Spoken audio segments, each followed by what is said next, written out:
Mesdames et messieurs, bonsoir. Merci d'être avec nous pour ce grand rendez-vous de l'information. Voici les faits marquants du jour. Le Premier ministre a reçu aujourd'hui une importante délégation de la province chinoise de Xinjiang. À l'international, nouveau bombardement à Beit Laïa, au nord de Gaza. Au moins 93 personnes ont trouvé la mort. Avant de développer les nouvelles de cette édition, nous ouvrons avec un entretien téléphonique de premier plan. Aujourd'hui, le président de la République, Ismaël Omar Guelleh, s'est entretenu avec son homologue égyptien, Abdel Fattah al-Sisi. Au cours de cet échange, les deux chefs d'État ont réaffirmé l'importance des relations bilatérales privilégiées qui lient leurs nations et ont abordé les grandes questions d'actualité, tant régionales qu'arabes. Cet échange a aussi été l'occasion de réitérer leur engagement commun pour la paix et la stabilité dans la région. Ces discussions s'inscrivent dans le cadre des consultations régulières du président Guelleh avec les dirigeants de pays amis et frères. Je vous le disais à l'instant, le Premier ministre djiboutien a reçu une délégation chinoise pour renforcer les relations économiques et explorer des opportunités d'investissement dans le cadre de l'initiative Une ceinture, une route. La suite avec Samat Al-Saïd.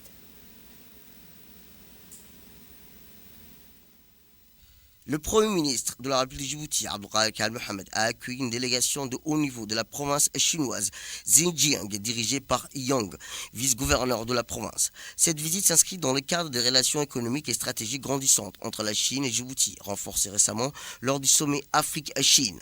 Les échanges se sont concentrés sur le renforcement de la coopération bilatérale, notamment à travers l'initiative Une ceinture, une route, qui illustre la volonté partagée de promouvoir un développement durable et mutuel avantageux. À cette occasion, les autorités djiboutiennes ont mis en avant de nombreuses opportunités d'investissement dans des secteurs clés, dans les infrastructures, le commerce et le tourisme. La délégation chinoise, quant à elle, a souligné l'importance de la 45e année d'amitié entre les deux nations et le jumelage de Djibouti avec la ville Ningbo, pivot logistique majeur en Chine. Djibouti se positionne comme une plaque tournante économique et logistique en Afrique de l'Est, grâce à sa localisation stratégique, ses ports de classe mondiale, une infrastructure ferroviaire qui dessert un marché régional de plus de 150 millions de personnes. Le pays attire plus en plus d'investissements internationaux. Le Premier ministre a également présenté la place financière de Djibouti soutenue par une monnaie index sur le dollar et les accords économiques régionaux, la ZLECLAF, le COMESA et la GOA. En vue de diversifier les investissements, le Premier ministre a invité les représentants de la Xinjiang à explorer les opportunités dans le secteur touristique, notamment autour des projets emblématiques de Razian, des infrastructures de plongée. Djibouti entend devenir une destination de choix pour le tourisme d'aventure, l'écotourisme, offrant aux environs sécurisés, stables et des conditions d'investissement attractives.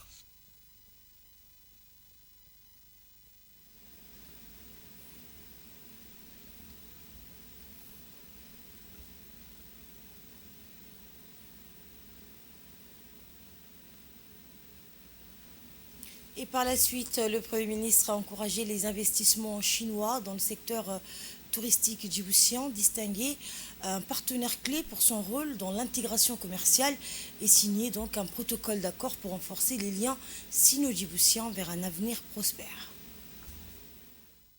Au terme de cette rencontre, le Premier ministre, M. Abdelrahman Al-Mohamed, a distingué M. Hu Lui, président de Touch Road International Holding Group, en élevant au grade de commandeur de l'Ordre national du 27 juin. M. Hu, également vice-président de l'Association d'amitié populaire sino-africaine, a contribué de manière significative à l'initiative de la ceinture et de la route en Afrique. Sous sa direction, Touch Road est devenu un acteur majeur favorisant les projets de la zone franche économique spéciale de Djibouti, contribuant à l'intégration du pays dans les routes commerciales mondiales et la coopération sino-africaine. La visite s'est conclue par la signature d'un protocole d'accord entre le vice-gouverneur de Xinjiang et le directeur général de l'Agence nationale du tourisme, ouvrant la voie à de nouveaux projets communs. Ce partenariat marque une étape supplémentaire dans le renforcement des liens sino-djiboutiens et symbolise une vision commune pour un avenir prospère partagé. Le président de la République fédérale de Somalie, Hassan Sheikh Mohamed, a reçu ce matin à la Villa Somalia le président de l'Assemblée nationale, Dileta Mohamed Dileta, qui effectue depuis hier une visite officielle à Mogadiscio, répondant à l'invitation de son homologue somalien. Lors de cette visite, le président de l'Assemblée nationale a été mandaté par le chef de l'État djiboutien, Ismaël Omar Guelleh, pour transmettre un message au président somalien. Ce message porte sur la candidature du ministre djiboutien des Affaires étrangères et de la coopération internationale, Mohamed Ali Youssouf, au poste du président de la Commission de l'Union africaine en février prochain.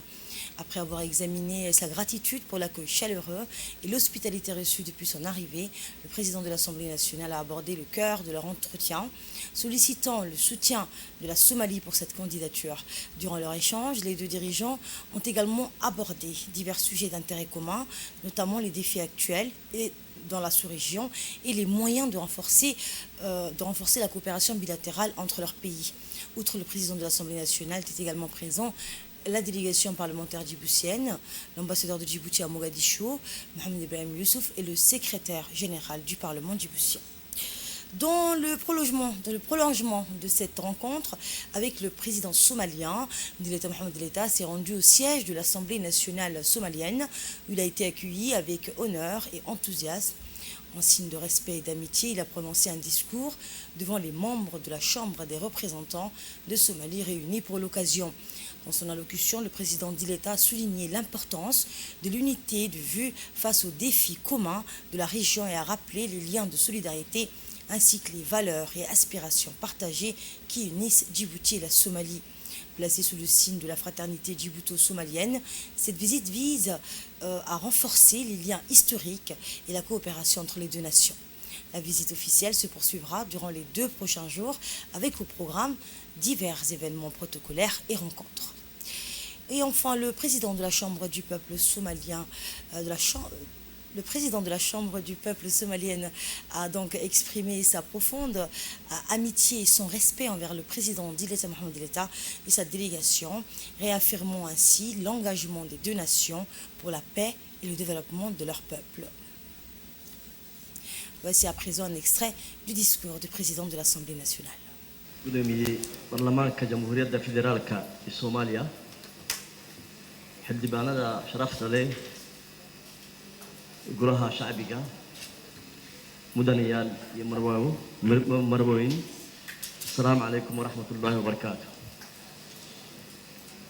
salaan kadib waxaan aad iyo aad uga mahadnaqayaa gudoomiyaha sheekh adan maxamed nuur martiqaadka uu u fidiyey anigoo ku qanacsan inaan weydiiyey dalkaygii labaad waxaan mar kale inagoo mahadnaqayaa sidaa noo soo dhaweyseen onaan waligay iloobin l'Assemblée nationale de la République du Djibouti exprime sa gratitude au Parlement fédéral et au peuple somalien pour nous avoir conviés à effectuer cette visite officielle et surtout pour cette opportunité singulière de vous adresser les messages de vos frères et sœurs de Djibouti.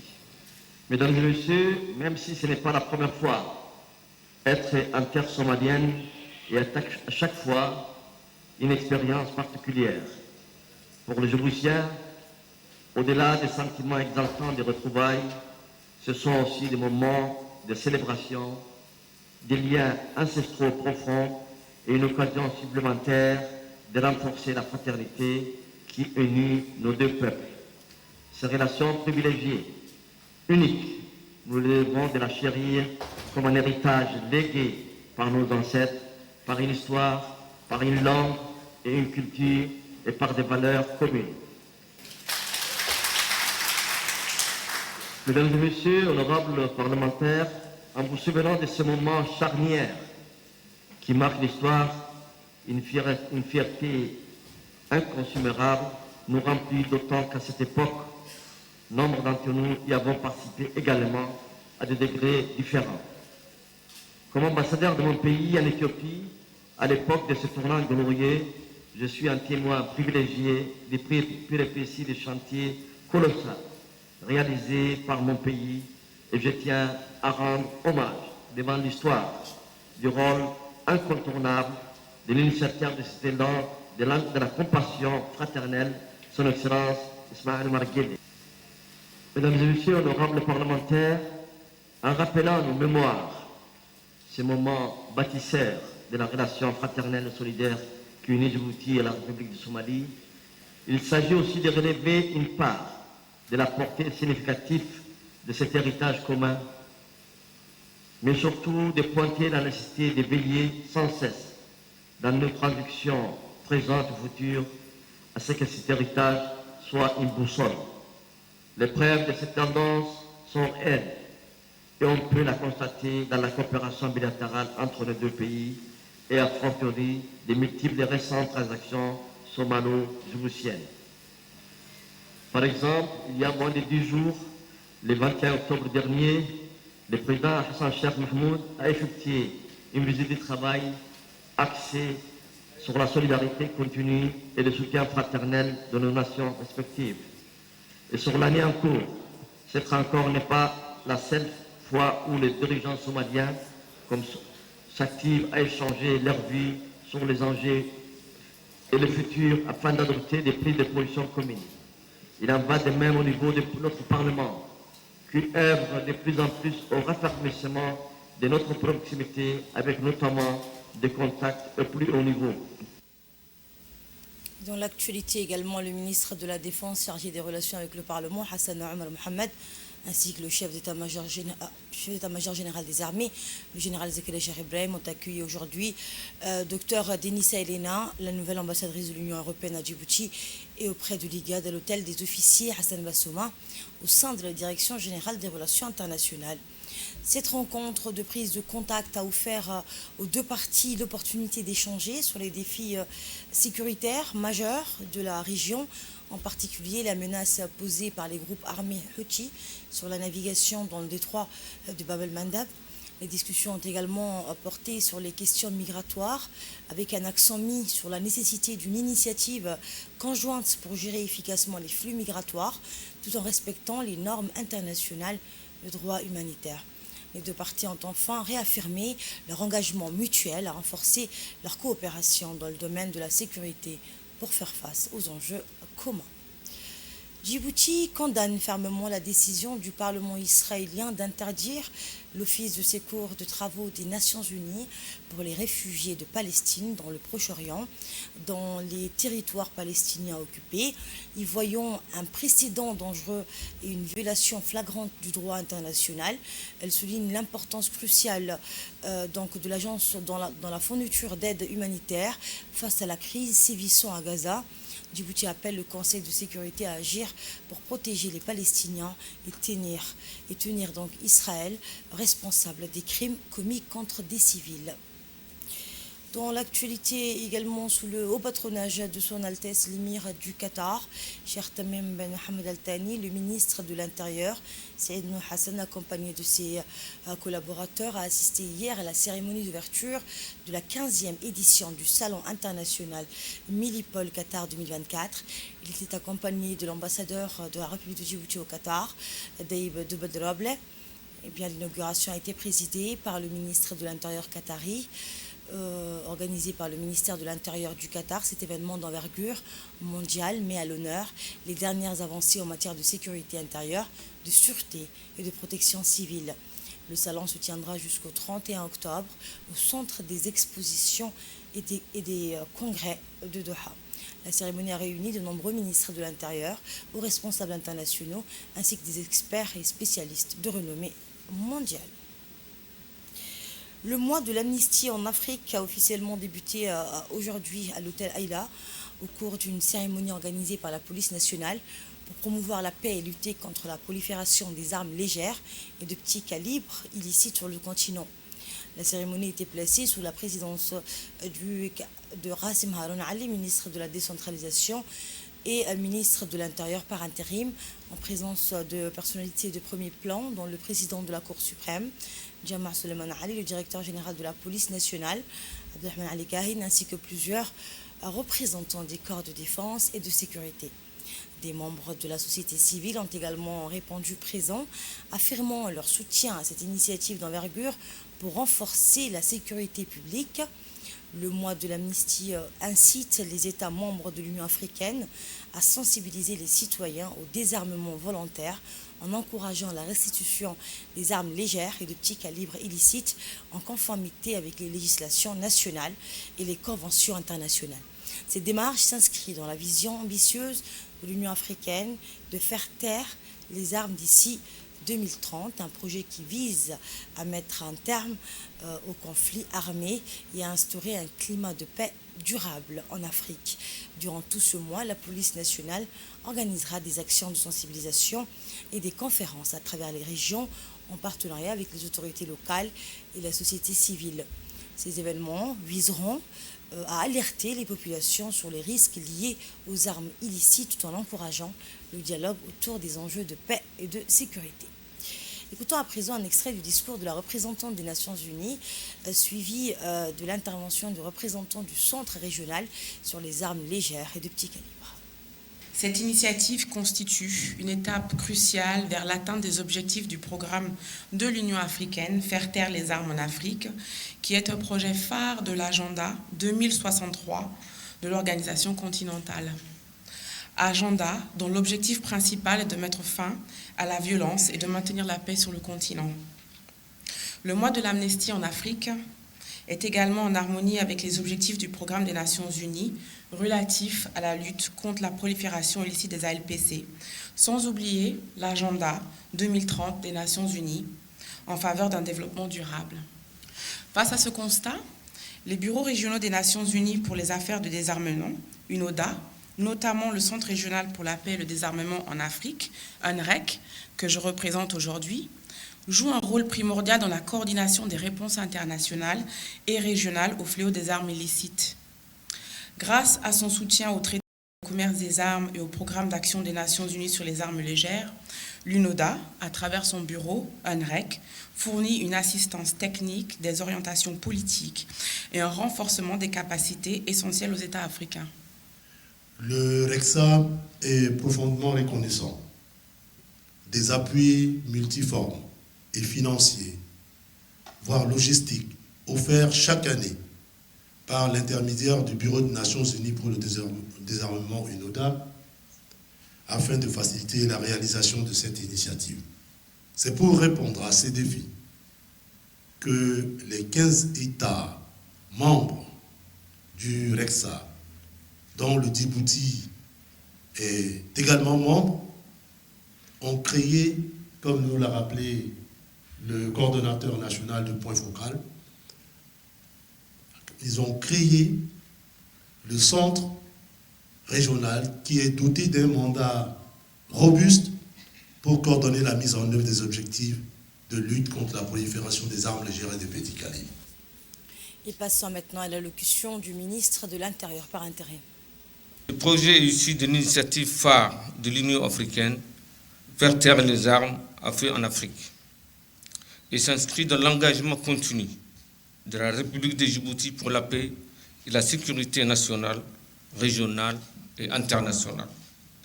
La mise en œuvre de ces projets nécessite des campagnes de sensibilisation très efficaces, le renforcement des capacités, la collecte et la destruction des armes légères et des petits calibres illicites. Les activités prévues dans le cadre de ces projets visent à atteindre les objectifs suivants: lutter contre la prolifération d'armes légères et de petits calibres et leurs munitions, renforcer les capacités des forces de sécurité et de défense en matière de sensibilisation des civils sur les conséquences néfastes de la possession illicite des armes légères et de petits calibres. Il convient de noter que notre point focal national sur les armes légères et de petits calibres a effectué plusieurs activités depuis sa création le 29 janvier 2024. Ce point focal national regroupe les différentes institutions qui s'occupent de la lutte contre la prolifération des armes légères. Les organisations de la société civile sont également représentées au sein de ce point focal. Le Centre régional de lutte contre les armes légères, RECSA, dont notre pays est membre depuis sa création le 21 juin 2005, constitue l'instrument privilégié pour atteindre les objectifs visant à promouvoir la paix et le développement dans notre région. Le secrétaire général de l'Organisation maritime internationale, Arsenio Dominguez, effectue une visite de travail de 2 jours à Djibouti. Cette visite a permis des échanges approfondis avec plusieurs hauts responsables du secteur maritime, notamment le ministre des Infrastructures et de l'Équipement, Hassan Hamad, et le directeur des Affaires maritimes, Ali Mela Shehem, accompagnés de cadres du ministère. Au cours de cette rencontre, le ministre a souligné l'importance de renforcer la sécurité maritime dans la région, mettant en avant les préoccupations de Djibouti quant au risque de pollution causé par des attaques de navires à proximité des côtes. Il a ainsi exprimé le souhait de voir un centre anti-pollution financé par l'OMI pour une meilleure gestion des incidents maritimes. Dans cette même perspective, la question des flux migratoires en mer a également été abordée, révélant l'urgence de créer un centre de sauvetage équipé de moyens nautiques pour répondre aux besoins croissants d'assistance. En matière de renforcement des capacités juridiques, le ministre a sollicité un appui pour harmoniser la législation nationale avec les normes de l'OMI, tout en réitérant l'engagement de Djibouti à sécuriser le couloir de navigation internationale et apporter assistance aux navires en difficulté. Et en marge de ces échanges, M. Dominguez a visité le centre de formation maritime de Doralé, un pilier du code de conduite de Djibouti en matière de formation et de préparation aux défis maritimes. Le président de l'autorité des ports et des zones franches, Aboubakar Al-Hadi, a également reçu donc lundi Arid Seaworld Arsenio Dominguez, secrétaire général de l'Organisation maritime internationale. Depuis son adhésion à l'OMI en 1978, peu après son indépendance, Djibouti a su se positionner comme un pilier de la sécurité maritime régionale, optimisant le trafic maritime et consolidant son rôle au sein du secteur maritime mondial. L'autorité des ports et des zones franches s'engage pleinement dans l'application des conventions internationales telles que la MARPOL, la Convention donc, pour la prévention de la pollution pour les navires, afin de lutter contre la pollution marine, de préserver la biodiversité et de promouvoir un avenir durable. Cet engagement témoigne de la volonté de Djibouti de protéger ses eaux tout en soutenant les efforts mondiaux en faveur de l'environnement. Hier, donc, une cérémonie d'inauguration a eu lieu à Dikil pour célébrer les infrastructures économiques et sociales réalisées ces 3 dernières années dans le cadre du programme ADIL. Cet événement marque une avancée majeure dans l'amélioration des conditions de vie et le développement économique de la région. Les projets inaugurés comprennent un parc donc, à bétail, ce parc conçu pour soutenir les éleveurs locaux et vise à moderniser les pratiques d'élevage et à faciliter la commercialisation des animaux, renforçant ainsi l'économie régionale.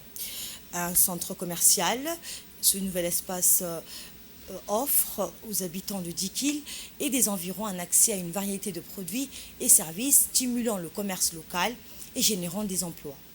Un bâtiment polyvalent également destiné à accueillir des événements communautaires, des formations et des activités culturelles. Cet espace contribue à renforcer la cohésion sociale et l'engagement communautaire. Un projet d'adduction d'eau dans le quartier Cheikh Mandeitou.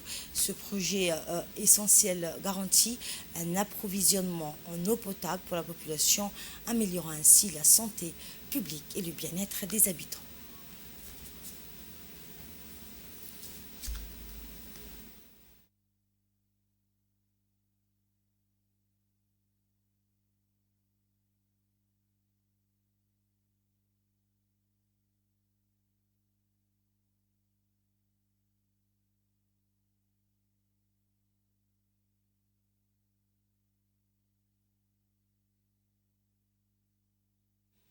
Eh bien, cette cérémonie a vu la participation du ministre de la décentralisation ainsi que du préfet de la ville de Dikil, du président du conseil régional ainsi que de nombreux habitants de la ville de l'Unité. Pour remercier toutes les institutions qui ont contribué à ce projet, évidemment le ministère délégué chargé de la décentralisation qui est présente depuis le démarrage pour soutenir ce programme ADIL, qui est représenté ici par son ministre. L'Union européenne, sans qui ce projet ne serait pas possible, mais aussi le conseil régional de Dikil ainsi que la préfecture de Dikil, qui sont les acteurs territoriaux qui permettent de réaliser ces projets. Les 3 infrastructures que nous inaugurons aujourd'hui, à savoir le parc à bétail ici que j'ai pu visiter, Le centre commercial et le bâtiment polyvalent sont le résultat d'un effort collectif et le choix inclusif répondant aux besoins réels identifiés dans le plan de développement régional. Elle vise à améliorer le cadre de vie de vous, les habitants de Dikil, et à stimuler l'économie locale. Ces infrastructures sont essentielles pour le développement durable de la région de Dikil. Lors de leurs interventions, le préfet et le président du conseil régional de Dikil ont mis en lumière l'impact positif de ces infrastructures sur le développement socio-économique de la région. Une immense fierté et une joie profonde que je vous accueille aujourd'hui pour célébrer ensemble l'inauguration des infrastructures économiques qui voient le jour dans notre belle ville de Dikil. Ces réalisations, à savoir les parcs à bétail, les centres commerciaux au cœur de la ville et la salle polyvalente du conseil régional, représentent des jalons cruciaux dans notre parcours de développement. Elles sont le fruit d'un engagement collectif et d'une coopération sans précédent entre les acteurs nationaux et nos partenaires. Chaque infrastructure que nous inaugurons aujourd'hui a été soigneusement conçue pour répondre aux besoins spécifiques de notre communauté. Elle vise non seulement à valoriser nos ressources locales, mais aussi à stimuler notre économie régionale. Les centres commerciaux en tant que carrefour d'échange favorisera la diversité des produits et services, créant ainsi de nouveaux emplois et dynamisant le commerce local. La salle polyvalente, quant à elle, deviendra un espace de rencontre et d'échange, renforçant les liens communautaires et facilitant l'organisation d'événements variés. Enfin, le parc à bétail est un atout majeur pour notre agriculture, offrant aux éleveurs un lieu adéquat pour les activités et contribuant à la sécurité alimentaire de notre région. Écoutons également un extrait du discours du ministre de la décentralisation.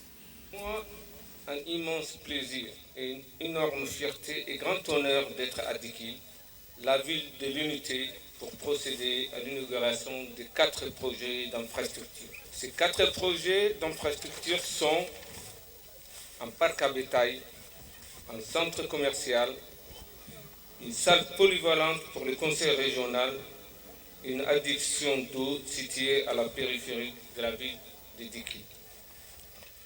Le projet ADIL qui se termine aujourd'hui a investi dans la région de Dikil plus de 260 millions de francs qui, si on l'explique en termes de projets, fait 24 projets. Ce qui fait que la région de Dikil a bénéficié de 24 projets de programme ADIL. Si on détaille un peu plus, le parc à bétail va permettre aux éleveurs dikilois d'exporter dans les meilleures conditions leur cheptel sur les marchés national et régional. Le centre commercial va offrir des locaux aux commerçants dikilois qui auront enfin un lieu de vente où ils pourront écouler leurs marchandises. La salle polyvalente sera à la fois une salle de conférence, une salle informatique, et une salle de formation et une salle multimédia. L'adduction d'eau va alimenter en eau potable la population, leur jardin, le bétail, dans les secteurs clés.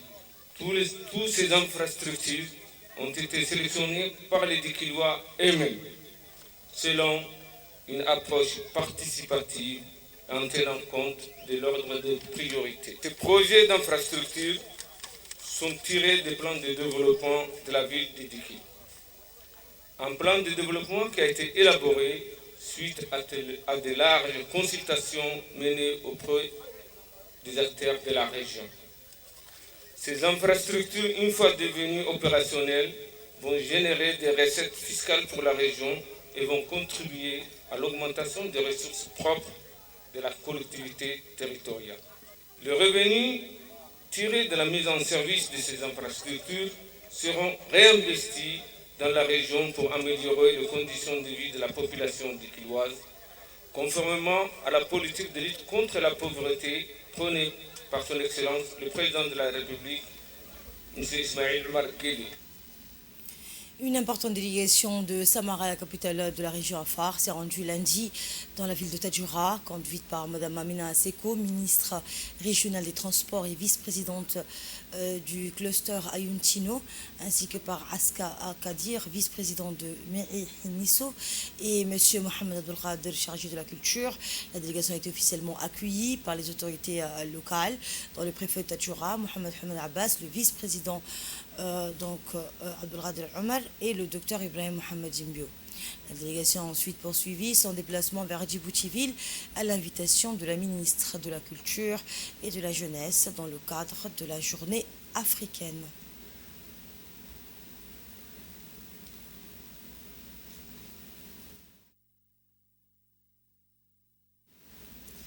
À l'issue de la 5e édition de la course des 10 km d'Air Djibouti qui s'est tenue donc ce week-end, les athlètes de la garde-côte djiboutienne ont célébré un triomphe mémorable.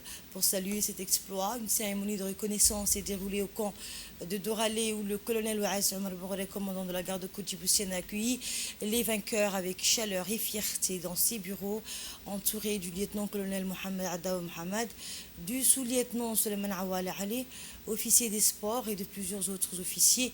Le colonel a exprimé son admiration pour la détermination et la ténacité dont ont fait preuve ces athlètes. Moment fort de la cérémonie, la remise des galons a symbolisé la reconnaissance de l'institution pour le dévouement et la discipline exemplaire de ses membres. Les galons remis avec solennité ont témoigné de la gratitude de la garde-côte envers ces athlètes qui ont su porter haut les couleurs de leur corps et de leur pays.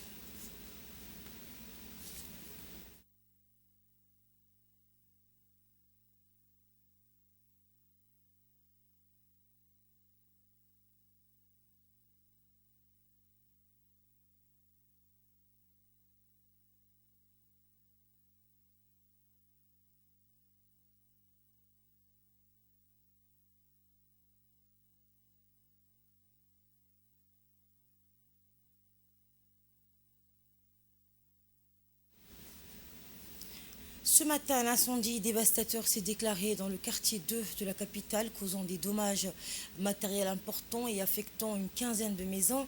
L'incident a contraint plusieurs familles à évacuer en urgence. Les services d'urgence arrivés rapidement sur les lieux se sont mobilisés pour maîtriser les flammes et sécuriser la zone. Les causes de l'incendie restent pour l'instant inconnues, mais une enquête a été ouverte pour en déterminer l'origine. Nous faisons tout notre possible pour soutenir les familles touchées et rétablir la situation. C'est ce qu'a témoigné un habitant du quartier qui a tenu à exprimer sa reconnaissance envers les équipes de secours pour leur réactivité.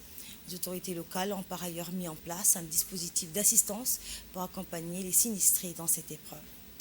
Dans l'actualité internationale, je le disais en titre, une frappe israélienne dans le nord de Gaza a causé la mort d'au moins 93 personnes, tandis que les secours continuent de chercher les survivants sous les décombres et que les hôpitaux locaux luttent pour soigner les blessés, dont de nombreux en font la suite dans cette séquence. Le nombre de martyrs du massacre de la résidence familiale d'Abou Nasr Bet Lahia s'élève à 93 et 40 personnes environ sont toujours portées disparues sous les décombres. Plusieurs corps ont été enveloppés dans des draps blancs et des couvertures extraites des décombres par des proches. Des familles endeuillées ont assisté à l'enterrement de plusieurs victimes pendant que les secouristes fouillaient les ruines. Les 14 corps de 15 personnes tuées dans des frappes ont été mis à l'hôpital Kamal Adwan, déclarait son directeur Hussam Abou Safia. Il a ajouté que 35 blessés, dont la plupart sont des enfants, étaient soignés à l'hôpital. L'Organisation mondiale de la santé a annoncé que ces équipes avaient pu retourner lundi à l'hôpital Kamal Adwan, qu'elle avait dû alors quitter. Elles ont trouvé un chirurgien orthopédique, un pédiatre, une infirmière en chef et une poignée de jeunes médecins infirmiers qui tentaient de s'occuper des 100 à 150 patients, a déclaré mardi le porte-parole de l'OMS à Genève. Dans cette même région, des dizaines de milliers de Palestiniens se sont déplacés ou tentent de fuir pour échapper au combat. Merci de votre fidélité. À très bientôt pour un nouveau rendez-vous avec l'information. Très belle soirée à vous.